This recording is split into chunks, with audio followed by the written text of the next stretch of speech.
nakapag-align ka sa will ni God, hindi mo na kailangan matakot kahit sino pa ang laban sa iyo. Dati takot ako sa criticism. Dati takot ako sa mga taong walang naniniwala sa akin. Dati takot ako sa mga taong hinihila ako pababa. Dati takot ako sa mga taong mas gusto akong makita na hindi umangat. Pero habang tumatagal, may isang realization akong natutunan.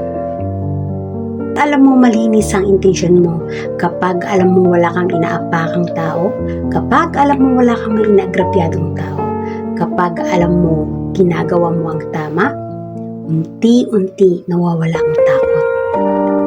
Because when your heart is in the right place, you don't need to prove yourself to everyone. You don't need validation from people.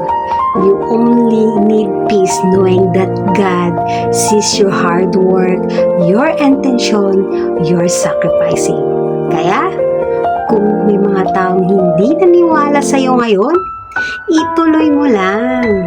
Kung may mga taong pinipigilan ka, ituloy mo lang. Kung may mga taong minagalit ang pangarap mo, ituloy mo lang. Because if God is with you, you already have everything you need. Ako si Kimi Wonderland ang nagsasabi, ang buhay ay weather lang yan. Bye! Sana meron kayong may natutunan sa motivation of the day ni Kimi Wonderland. Bye!